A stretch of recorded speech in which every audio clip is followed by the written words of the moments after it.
tuangalie majukumu mengine, tafute mwalimu mwingine atakayetuweza kutuvusha. Hatuwezekani sisi dabi ya 6 tunafungwa, haijawahi kutokea. Wewe tangu umezaliwa niambie Simba kafungwa mara 6 mfululizo na Yanga. Haijawahi kutokea, hii ndo mara ya kwanza. Ni kocha kocha kafungwa na makocha 4 tofauti. Yaani mtu anachukua timu katikati. Kwani kocha Yanga sikachukua timu juzi, anakuja amemfunga, aliyeondoka sikamfunga, aliyempokea timu sikamfunga, aliyempokea nyuma yake sikamfunga. Wewe unakaa na timu msimu mzima. Waona unachokifanya, unafanyaje sasa? Tupishe na wewe.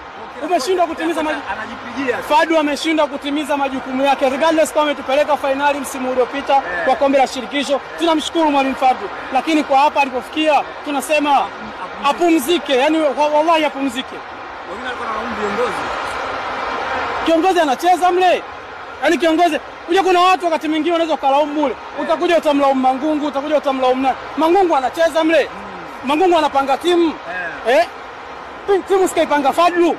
Timu sinoka kaa nao Fadlu pre-season. Leo sinoka jana timu na ametuaminisha kwamba tunakwenda kubadilisha. Leo kimetokea kile. Sawa tumefunga goal la offside. Lakini wewe umeonyesha nini?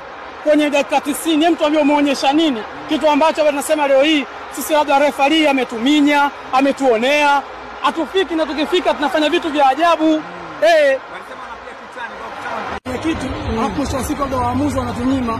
Wenzetu wanapewa, sisi tunafanya nini waamuzi wakatunyima? Sisi hatufiki, tukifika tunafanya vitu vya ajabu. Wenzetu wanachukua walifanya shambulizi moja ametufunga. Tufanyaje sasa? Ulipoona kocha Fadlu Davis amepanga kikosi kile ambacho amekipanga, ameanza na wachezaji ambao wameingia dirisha hili kubwa ni wawili tu. Pengine ulitazama nini hasa au uliamini kwamba matokeo yatakuwa? Sawa, wachezaji ni wawili ambao kimsingi wameanza katika cross team. Lakini pamoja na mambo hayo ambayo tumeyaona katika mchezo, leo unaona kuna wakati wachezaji ambao wana majina kwenye timu, lakini kuna siku mchezo unawakataa.